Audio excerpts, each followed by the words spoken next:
ना कोई आपको परेशान कर रहा है, ना आपके हालात वाकई इतने खराब हैं।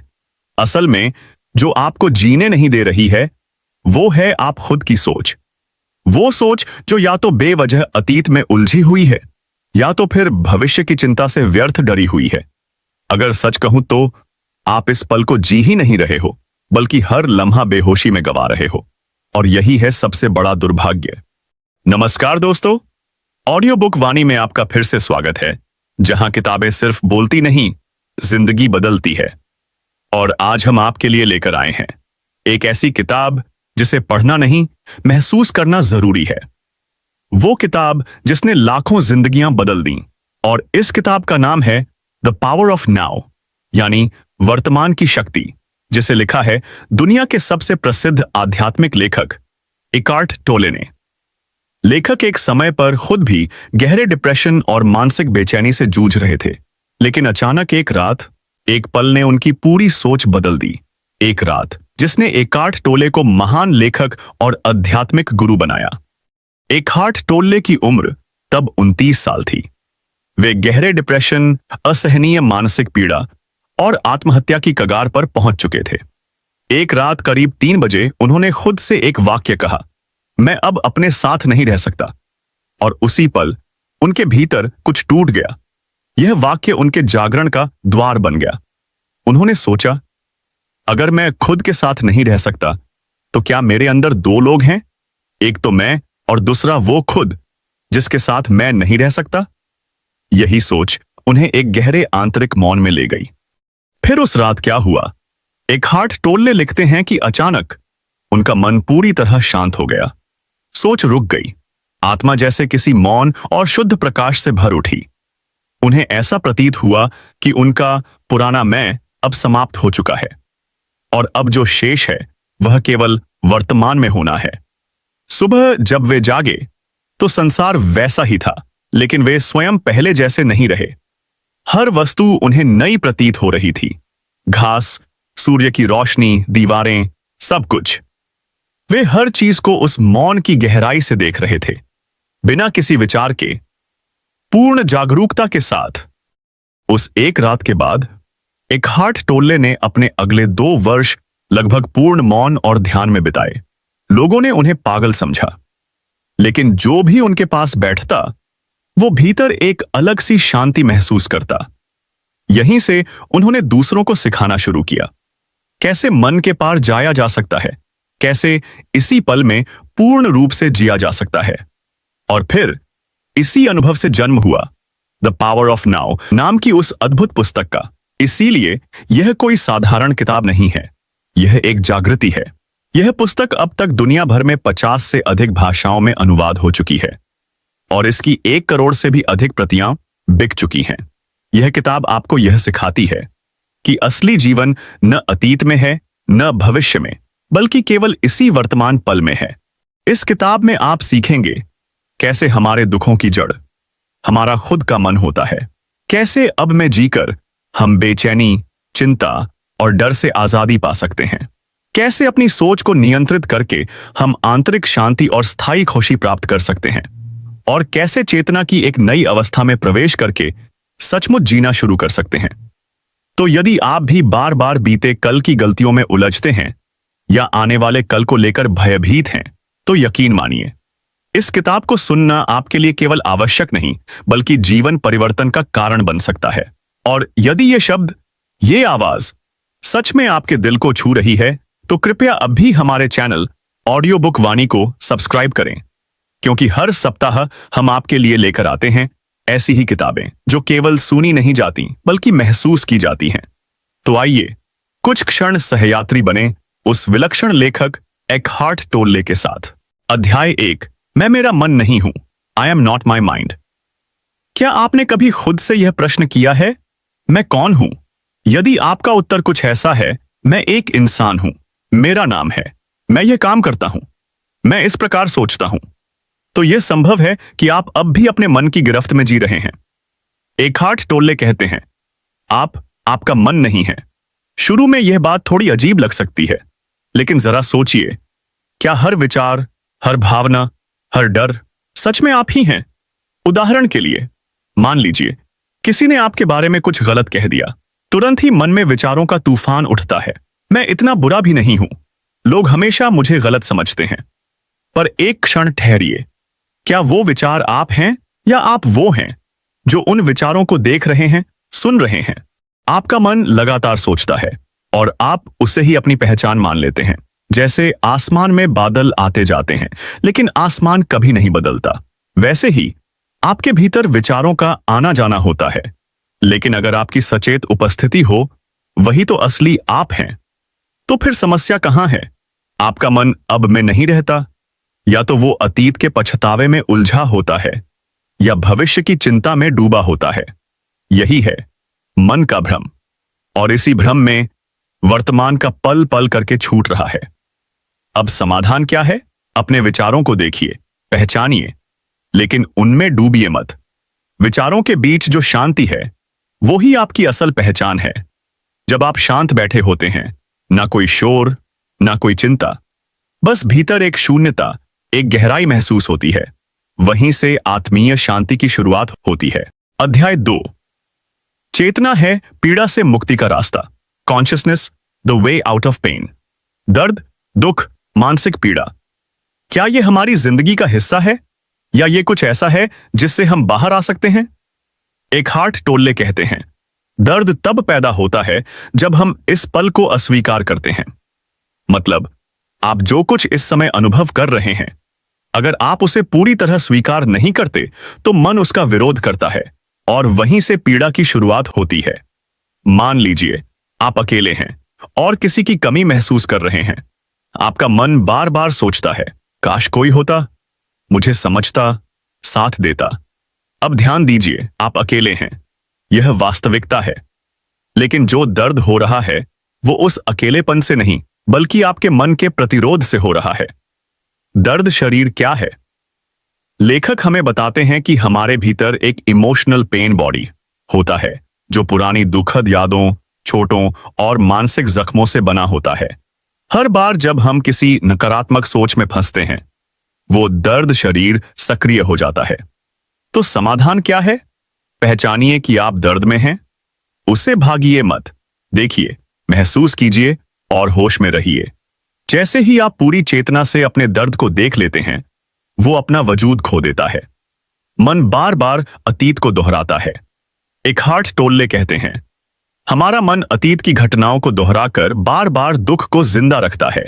अगर किसी रिश्ते में आपको धोखा मिला था तो मन बार बार वही बातें याद दिलाता है। मैं इतना बेवकूफ कैसे हो गया? क्यों मैं उस पर भरोसा कर बैठा? इस सोच में डूबकर हम हर दिन वही दर्द दोबारा जीते हैं। कहने का मतलब, चेतना ही मुक्ति है। जब आप पूरी होशपूर्ण उपस्थिति में होते हैं, तब आप देख सकते हैं कि आप दर्द नहीं हैं। आप तो बस उस दर्द के साक्षी हैं, और साक्षी बनते ही दर्द खोने लगता है।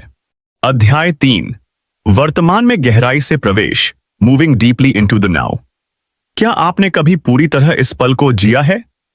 बिना अतीत की परछाई के, बिना भविष्य की चिंता के, सिर्फ अभी, सिर्फ यही क्षण। एक हार्ट टोल्ले कहते हैं, वर्तमान में जीना ही सच्ची चेतना है, लेकिन हम उसे सिर्फ सतह पर छूते हैं, गहराई में नहीं उतरते। मन की आदत, अब से भागना। हमारा मन कभी भी रुकता नहीं। या तो वो बीते हुए कल की कहानियां दोहराता है या आने वाले कल की चिंता में उलझा रहता है। उदाहरण के लिए, मान लीजिए आप दोपहर की चाय पी रहे हैं, मन कह रहा है, शाम को मीटिंग है, क्या सब ठीक होगा? या फिर सुबह बॉस ने जो कहा वो दिल दुखाने वाला था। आप चाय तो पी रहे हैं, लेकिन चाय का लुफ्त नहीं ले पा रहे। यही है सतह पर जीना। और चाय की तरह जिंदगी भी हर पल छूट रही है। और दुख की बात यह है कि हम खुद समझ नहीं पा रहे हैं। कैसे उतरें वर्तमान की गहराई में? एक हार्ट टोल्ले सिखाते हैं कि सिर्फ अब में जीना एक कला है, और इसकी शुरुआत होती है ध्यान से देखना, शांति से सुनना और हर पल को पूरी तरह महसूस करना। मान लीजिए आप किसी पेड़ के नीचे बैठे हैं, हवा चल रही है, पत्तियां सरसराहट कर रही हैं। अब आप चाहें तो मन में विचार चलाते रह सकते हैं, कितना काम बाकी है, मोबाइल चेक करना है, आज क्या पकाऊंगा। या आप चाहें तो हर पत्ती को, हर हवा को, हर आवाज को पूरे होश और ध्यान से महसूस कर सकते हैं। बस यही है वर्तमान की गहराई में उतरना। लेकिन कई बार हमारा ईगो अब से रोकता है। हमारा ईगो यानी अहम हमें कहता है जब कुछ बड़ा हासिल कर लेंगे तब चैन मिलेगा, जब वो इंसान माफी मांगेगा तब शांति मिलेगी। लेकिन एक्हार्ट टोल्ले कहते हैं शांति किसी भविष्य में नहीं बल्कि इसी पल में है, जब हम अहंकार से मुक्त होकर होश में आते हैं। मतलब साफ है, जीवन कोई मंजिल नहीं, एक क्षणों की यात्रा है। हर क्षण को पूरी उपस्थिति के साथ जीना, यही है सच्चा जीवन। अध्याय 4, अब से बचने की मन की रणनीतियां, mind strategies for avoiding the now.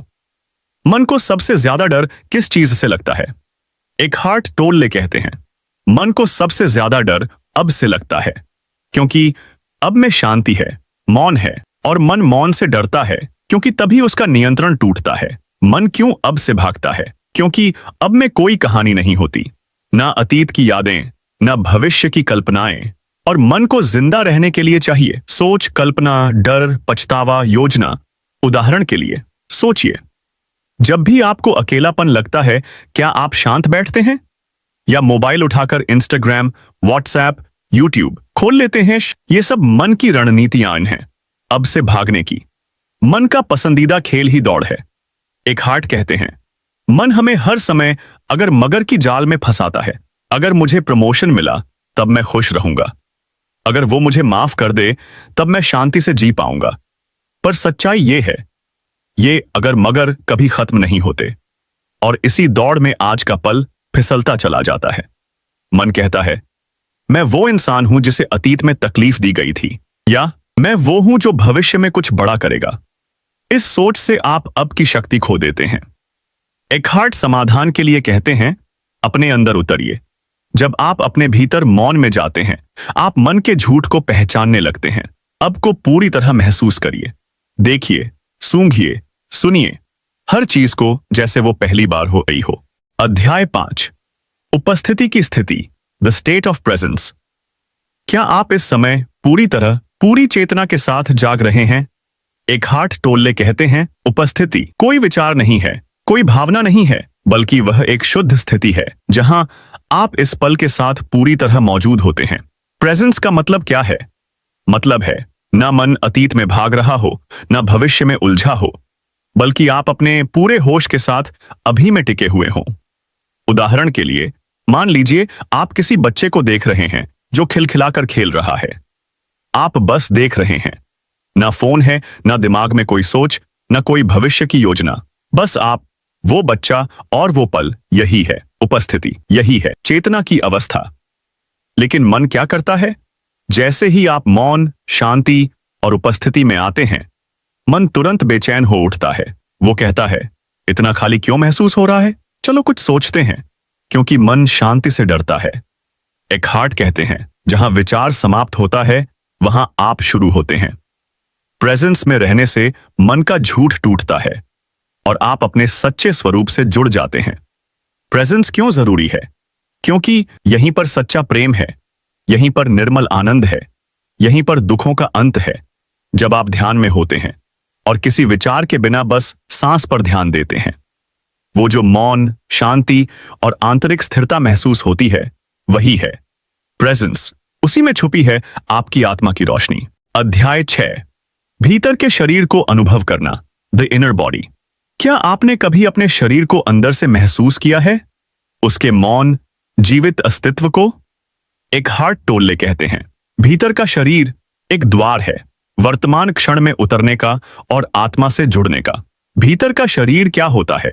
ये मांसपेशियां, हड्डियां या अंग नहीं है, यह है जीवित ऊर्जा का अनुभव जो आपके भीतर बह रही है। उदाहरण के लिए कभी आंखें बंद करके बैठिए और बिना कोई सोच लगाए बस महसूस करिए, आपके हाथों में, पैरों में, छाती में। क्या आप उस हल्के कंपन, उस ऊर्जा को महसूस कर सकते हैं? वो जो कंपन है वही है आपका भीतर का शरीर। मन को कैसे रोके जब वो भाग रहा हो? जब भी मन अतीत या भविष्य में दौड़ने लगे, बस रुकिए, अपना ध्यान अपने शरीर के अंदर ले आइए। अपनी सांस को महसूस कीजिए, दिल की धड़कन को सुनिए, पैरों की गर्मी या ठंडक को जानिए। जैसे ही आप शरीर के भीतर उतरते हैं, आप अब में लौट आते हैं। आपका शरीर समय में नहीं है, वो हमेशा वर्तमान में होता है। इसलिए जब आप अपने शरीर में उतरते हैं, आप समय से परे चले जाते हैं। मान लीजिए आप बहुत तनाव में हैं, मन शोर मचा रहा है। क्यों हुआ ऐसा? क्या होगा आगे? मैं थक चुका हूं। अब बस अपनी आंखें बंद कीजिए और सांस को महसूस कीजिए। ना उसे बदलना है, ना रोकना है। बस उसकी आवाज, उसकी लय को पहचानिए। कुछ ही पल में तनाव गायब, मन शांत और आप अब में होगे। अध्याय 7, अप्रकट की ओर का द्वार, पोर्टल्स इनटू द अनमैनिफेस्टेड। जो कुछ आप देख सकते हैं, सुन सकते हैं, छू सकते हैं, क्या वही सब कुछ है, या फिर उससे परे भी कुछ है जो बिना आकार के, बिना शब्दों के सिर्फ अनुभव किया जा सकता है? एकहार्ट टोल्ले कहते हैं, अप्रकट वो गहराई है जहां सब कुछ पैदा होता है और जहां लौटकर सब कुछ शांति पाता है। अप्रकट क्या है? यह कोई वस्तु नहीं है, न कोई विचार है, न कोई भावना। यह वो मौन चेतना है जिसे आप भीतर महसूस कर सकते हैं, लेकिन शब्दों में नहीं बांध सकते। कैसे पहुंचे उस अप्रकट में? एकहार्ट बताते हैं, इस संसार में ही कुछ ऐसे द्वार हैं जिनसे होकर आप अप्रकट की ओर प्रवेश कर सकते हैं। और वो 3 प्रमुख द्वार कौन कौन से हैं? 1, वर्तमान क्षण। जब आप पूरी तरह अब में होते हैं, तब विचार रुकते हैं और वही मौन आपको अप्रकट से जोड़ता है। 2, भीतरी शरीर। जब आप अपने शरीर की ऊर्जा को भीतर से महसूस करते हैं, हर अंग की जीवंतता को महसूस करते हैं, आप सतह से नीचे उतरते हैं और जितना गहराई में उतरते हैं उतना ही पास आते हैं उस मौन शक्ति के जो अप्रकट है। 3, सांस की चेतना। जब आप सिर्फ सांस को महसूस करते हैं, उसके आने जाने को देखते हैं, तब आप बिना विचार के एक ऐसी शांति में पहुंचते हैं जहां अप्रकट प्रकट होता है। एकहार्ट कहते हैं, अप्रकट कोई जगह नहीं बल्कि एक स्थिति है। वहां कोई मैं नहीं रहता, बस शुद्ध उपस्थिति होती है। अध्याय 8, प्रबुद्ध रिश्ते, एनलाइटेंड रिलेशनशिप्स। क्या आपके रिश्ते शांति और समझदारी से भरे हैं, या वे संघर्ष, अपेक्षाओं और दुखों की जड़ बन चुके हैं? एकहार्ट टोल्ले कहते हैं, सच्चा प्रेम वहां पैदा होता है जहां अहम गायब होता है और वर्तमान में 2 आत्माएं जुड़ के एक होते हैं। अवचेतन रिश्ते कैसे होते हैं? हम में से अधिकतर लोग रिश्तों में होते हैं, लेकिन उनमें होश नहीं होता। होती है सिर्फ चाहत, कब्जा, अपेक्षा और डर। उदाहरण के लिए, वो मेरी बात समझता क्यों नहीं? कभी तो मेरी कदर करे, उसने मुझे धोखा दिया। इन सारे वाक्यों में मैं, मुझे, मेरी यानी अहम ही बोल रहा होता है। रिश्तों में दर्द क्यों होता है? क्योंकि हम दूसरे इंसान से अपनी अधूरी भावना पूरी करवाना चाहते हैं, और जब वो हमारी उम्मीदों पर खरे नहीं उतरते तो पैदा होता है तकरार, पीड़ा या यहां तक कि बदला लेने की पागलपन। एकहार्ट कहते हैं, रिश्ता एक दर्पण है। जब आप अपने भीतर अधूरापन लेकर किसी से जुड़ते हैं तो वो अधूरापन रिश्ता बिगाड़ देता है, लेकिन जब आप पूरा होकर, अब में टिक कर किसी से जुड़ते हैं तो वही रिश्ता प्रबुद्ध बन जाता है। जरा सोचिए, अगर आप अपने साथी से बात करते हुए पूरे होश और ध्यान में हो, ना बीती शिकायतें, ना भविष्य की कल्पनाएं, बस वो क्षण, वो संवाद, पूरी उपस्थिति से, तो वहां ना संघर्ष होगा, ना अपेक्षा, बल्कि सुनना होगा, समझना होगा और प्रेम का प्रवाह। तो प्रबुद्ध रिश्ते कैसे बनाएं? बस अब में जिएं, न कि अतीत के झगड़े दोहराएं। अपने भीतर के अधूरेपन को पहचानिए और उसे खुद ही भरिए, न कि दूसरे पर थोपिए। रिश्ते को प्राप्ति की जगह साझेदारी बनाएं। जब भी विवाद हो, पहले कुछ क्षण चुप रहिए, सांस पर ध्यान दीजिए, फिर उत्तर दीजिए। अध्याय 9, सुख दुख के पार है शांति। Beyond happiness and unhappiness there is peace. क्या आप सिर्फ तभी शांत होते हैं जब जीवन ठीक चलता है? अगर हां, तो यह शांति नहीं, सिर्फ एक क्षणिक सुख है। एकहार्ट टोल्ले कहते हैं, सच्ची शांति न सुख में होती है न दुख में, बल्कि उन दोनों से परे होती है। सुख और दुख दोनों अस्थायी हैं। जैसे मौसम बदलता है, वैसे ही भावनाएं भी बदलती रहती हैं। कभी हम खुश होते हैं क्योंकि किसी ने तारीफ कर दी, कभी दुखी हो जाते हैं क्योंकि किसी ने बुराई कर दिया। लेकिन क्या यह शांति है? नहीं, ये भावनाओं का झूला है। तो फिर सच्ची शांति कहां है? वो उस जगह पर है जहां आप इन भावनाओं को आते जाते देख पाते हैं, लेकिन उनमें उलझते नहीं। मान लीजिए किसी ने आपकी आलोचना कर दी। आपका मन कहता है, यह तो अपमान है, मुझे गुस्सा आ रहा है। अब आप चाहें तो उस गुस्से में डूब सकते हैं, या आप उस गुस्से को एक दर्शक की तरह देख सकते हैं। जब आप प्रतिक्रिया नहीं करते तो वो भावना कमजोर पड़ने लगती है और वहीं से जन्म लेती है शांति। एक हार्ट कहते हैं, जब आप खुद को अपने मन और भावनाओं से अलग पहचानते हैं तो आप उनके पार चले जाते हैं। अध्याय 10, समर्पण का अर्थ, द मीनिंग ऑफ सरेंडर। क्या समर्पण का मतलब हार जाना है? नहीं। एक हार्ट टोल्ले कहते हैं, सच्चा समर्पण हार नहीं बल्कि शांति की ओर पहला कदम है। समर्पण का अर्थ है वर्तमान क्षण को पूरी तरह स्वीकार करना, उससे बिना लड़ाई किए हां कहना। क्या आपने कभी सोचा है हम लड़ते क्यों रहते हैं? हमारा मन हर पल किसी न किसी चीज से जूझता रहता है। बीते हुए अतीत से, आने वाले कल की चिंता से, लोगों के व्यवहार से, हालातों से, यहां तक कि सबसे ज्यादा खुद से। और जब यह संघर्ष रुकता नहीं तो तनाव, चिंता और दुख और भी गहराते हैं। तो समाधान क्या है? केवल समर्पण, मतलब न हालात बदलने की जिद, न अंदर टकराव, बल्कि जो है उसे पूर्ण रूप से स्वीकार कर लेना। लेकिन यह कैसे संभव है? मान लीजिए आपकी जिंदगी में अचानक कोई कठिनाई आ गई, नौकरी चली गई, रिश्ता टूट गया या बीमारी ने घेर लिया। अब दो रास्ते हैं, या तो रोते रहो, ये क्यों हुआ मेरे साथ, मैं बर्बाद हो गया, सब खत्म हो गया, या तो समर्पण करो, यह जो है यही अभी मेरी सच्चाई है और मैं इसे पूरी जागरूकता और शांति से स्वीकार करता हूं और अब मैं नए सिरे से आगे बढ़ूंगा। पहला रास्ता पीड़ा देगा, दूसरा शांति और समाधान की ओर ले जाएगा। इसलिए एक हार्ट कहते हैं, जब आप समर्पण करते हैं आप बाहरी हालात से हार नहीं मानते बल्कि अपने भीतर की विरोध करने वाली शक्ति को छोड़ देते हैं। विरोध छूटेगा तो ऊर्जा बचेगी और वही ऊर्जा बदलाव लाएगी। समर्पण का मतलब क्या नहीं है? इसका मतलब यह नहीं कि आप अकर्मण्य हो जाएं, यह भी नहीं कि आप सब कुछ सह लें, बल्कि इसका अर्थ है इस पल के साथ शांति बनाओ और फिर उसी शांति से सही कर्म करो। मान लो कोई रिश्ता टूट रहा है, आप लाख कोशिश कर चुके हैं पर बात नहीं बनी। अब समर्पण का मतलब है उस इंसान को जाने देना, बिना भीतर टूटे, बिना खुद को दोष दिए। उस दर्द को पूरी होश से देखना, स्वीकार करना और उसे छोड़ देना। क्या आपने कभी वक्त को पकड़ने की कोशिश की है? वो हर बार फिसल जाता है क्योंकि हम या तो बीते कल के गम में होते हैं या आने वाले कल की चिंता में। लेकिन इस पूरी यात्रा ने हमें एक बात सिखाई है, जीवन सिर्फ इसी पल में है। न वो अतीत में जहां हमने दर्द झेले, न वहां जहां हम कल के लिए सपने बुनते हैं, बल्कि यहीं इस पल में जहां आप ये शब्द सुन रहे हैं, जहां आप सांस ले रहे हैं। अगर इस किताब ने आपके दिल को छुआ हो, अगर किसी एक वाक्य ने भी आपको थोड़ा सा सोचने पर मजबूर कर दिया हो, तो इसे अकेले सुनकर मत रहिए। शेयर करके उन अपनों को भी जरूर सुनाइए जो भीतरी शांति की तलाश में हैं। इसे सिर्फ सुनिए नहीं, आज से ही जीना शुरू कीजिए। हर दिन, हर क्षण थोड़ा और इसी पल में आइए, थोड़ा और खुद से जुड़िए, क्योंकि असली जीवन अभी चल रहा है। और अगर आप ऐसी ही किताबों की गहराई में उतरना चाहते हैं, जहां हर अध्याय सिर्फ शब्द नहीं बल्कि आत्मा की दवा हो, तो कृपया अभी ये चैनल ऑडियो बुक वाणी को सब्सक्राइब कीजिए, क्योंकि यहां हम सिर्फ सुनते नहीं, भीतर तक महसूस करते हैं, शब्दों से नहीं, चेतना से।